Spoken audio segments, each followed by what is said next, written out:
Si les yeux de Picasso étaient des charbons ardents, Gargaillo, homme méthodique et rangé, arborait une mèche qui révélait son esprit agité.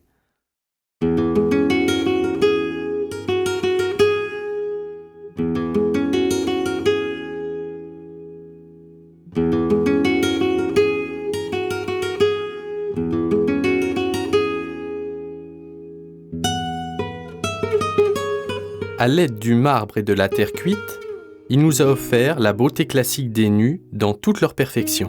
Dans l'intimité de son atelier, il fit aussi danser les métaux et inventa des vides corporels grâce auxquels son nom figure aujourd'hui parmi ceux des artistes d'avant-garde.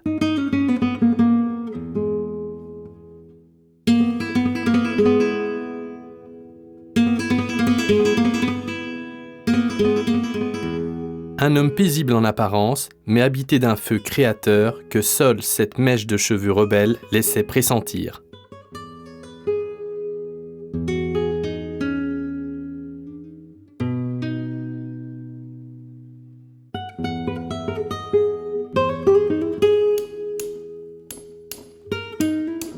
L'arithmétique de l'art consiste à additionner et à soustraire.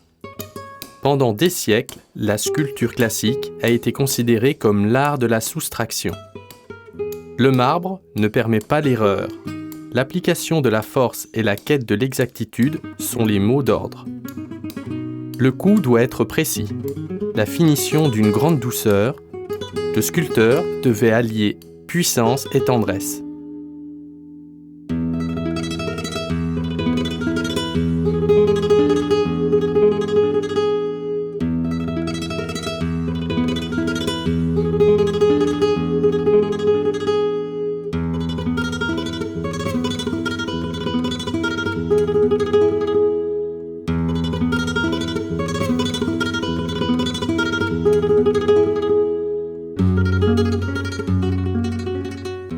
La peinture, la musique, la poésie sont les arts de la somme. On ajoute des traits, des notes ou des vers jusqu'à obtenir le résultat souhaité. Au fil de ces incorporations, des retraits successifs se produisent. Ce sont des arts de l'esprit et de l'hésitation. La sculpture d'avant-garde de Gargaillo, baignée de musique et de poésie, se construit elle aussi au gré d'une série d'additions et de soustractions.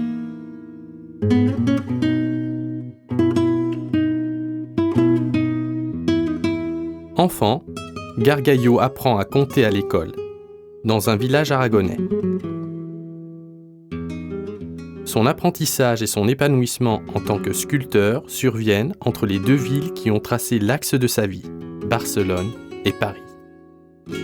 Dès ses premières incursions dans des ateliers et autres écoles d'art, Gargaillo se passionne pour la sculpture classique grecque. Il subit l'influence du modernisme catalan le plus strict, dont témoignent les commandes des différents monuments qui lui sont confiés ayant trait au théâtre et surtout les murs de l'hôpital de la Sainte-Croix et de Saint-Paul à Barcelone.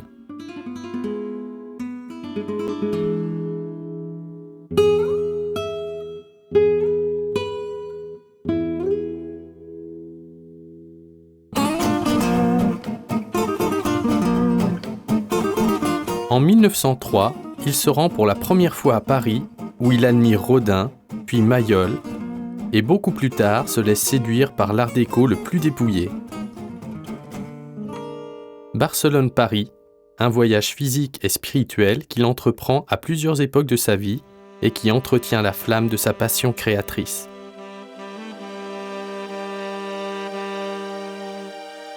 Au cours de son existence, tout d'abord de façon exclusive et, par la suite, au gré des aléas de son âme tourmentée et de sa santé fragile, il ne se départit jamais de son amour pour la sculpture classique. La puissante perfection de ses athlètes fait résonner l'écho des gradins. Les chevaux hennissent et le temps se fige au stade olympique de Montjuïc.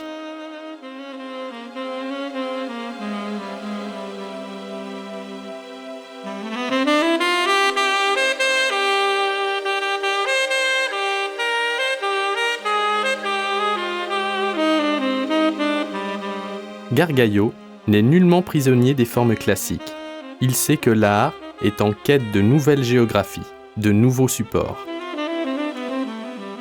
En 1907, il rend visite à Paris à son ami Picasso dont l'œuvre cubiste le fascine. Peut-être comme un jeu, il exécute cette année-là sa première pièce en métal. Petit masque à la mèche, probablement un autoportrait qui deviendra, sans doute à son insu, l'élément fondateur de sa nouvelle approche de la sculpture. Contrairement à bon nombre de ses amis, la phase d'expérimentation chez lui sera lente, minutieuse, en confrontation et communion constante avec la sculpture classique.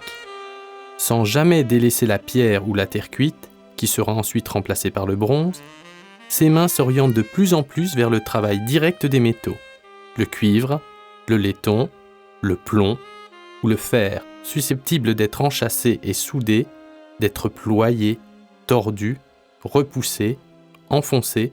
Il découvre au fil de ce processus les masses de vide que recèle leur intérieur.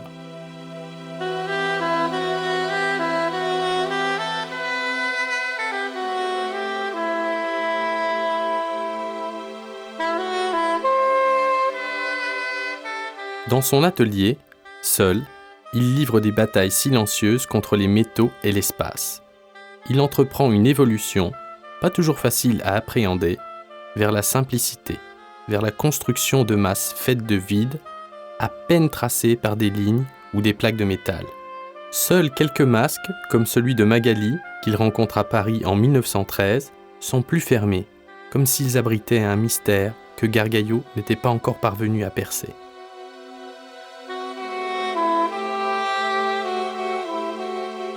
Le métal parle, la guerre aussi. En 1914, sa santé l'empêche de rejoindre l'armée française. Il revient à Barcelone et épouse la femme au nom étrange que son ami, le peintre Jean Gris, lui avait présenté. Magali sera la boussole de Gargaillo lorsque celui-ci s'égarera dans les méandres de sa création et elle contribuera, avec sa fille Pierrette, à diffuser son œuvre une fois l'artiste disparu.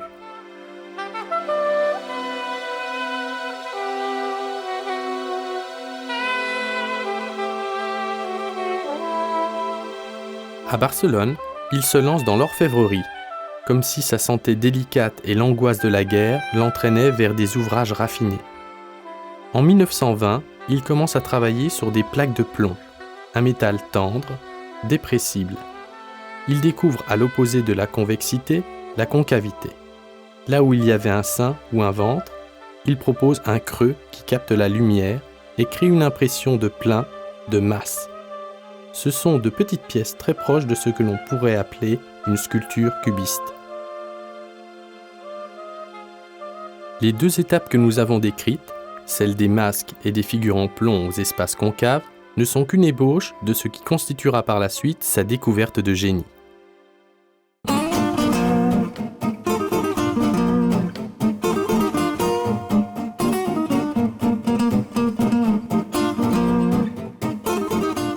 Le vent d'autoritarisme qui souffle sur l'Espagne de Primo de Rivera entraîne sa destitution du poste de professeur de l'école technique des métiers artistiques de Barcelone. Avec Magali et la petite Pierrette, il retourne à Paris où il s'installe définitivement. Paris est encore sous le charme des ballets russes et de la plasticité athlétique de leurs danseurs. Le théâtre se tourne vers la commedia dell'arte. Dans ses bagages ibériques, Gargaillo rapporte des images qui fascineront aussi Picasso ou Falla, qui triomphent alors à Paris. Les danseuses de flamenco, les picadors, les femmes portant la mantille.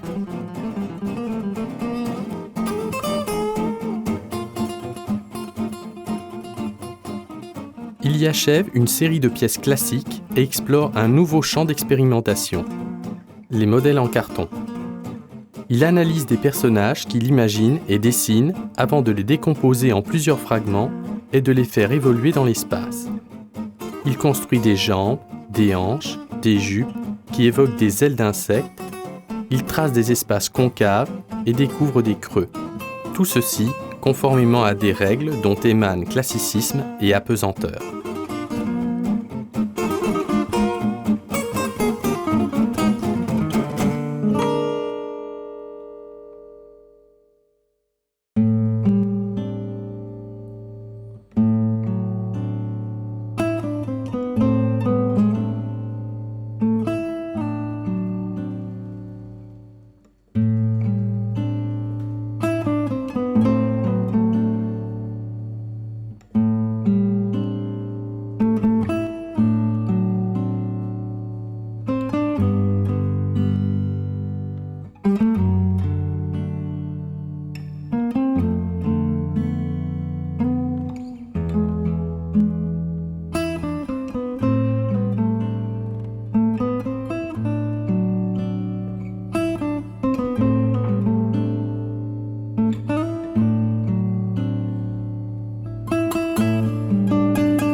Il exécute également une série de têtes déjà très ouvertes. Des yeux, des nez ou des lèvres de femmes fétiches ciselées autour du vide, du crâne art déco de Kiki de Montparnasse à la stylisation absolue de Greta Garbo. Replié sur lui-même et taciturne tel un moine médiéval, euphorique comme un enfant lorsqu'il découvre un nouveau profil, lorsqu'il est certain d'avoir trouvé quelque chose jamais observé auparavant. Il voit le vide se muer en chair. « Je crois que j'ai réussi quelque chose de nouveau », déclare-t-il.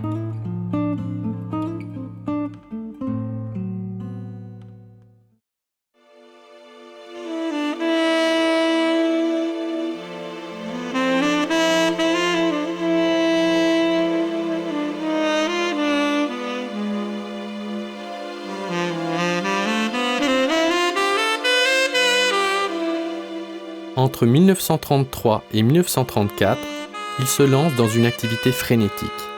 De ses mains jaillissent des pièces classiques très épurées, comme Académie. Il achève enfin une œuvre dont il avait ébauché les premières esquisses 30 ans plus tôt. La voix du prophète semble sourdre des entrailles et se projeter dans la bouche tel un coup de tonnerre. Alors que d'autres artistes d'avant-garde accablent le spectateur, parfois jusqu'à l'outrager, Gargaïo remet son œuvre au public en lui laissant le soin de l'achever. Le temps s'achève lui aussi. L'hydre venimeuse s'étend à nouveau en Europe et franchira bientôt les murs de l'Espagne. Alors que Gargaïo est sur le point d'être porté au rang de maître universel, il s'éteint en 1934 des suites d'une pneumonie. Le David à la fois robuste et aérien était peut-être déjà une nouvelle forme née de son esprit délicat et tenace, enfermé dans une apparence sévère que trahissait une mèche espiègle et indomptable.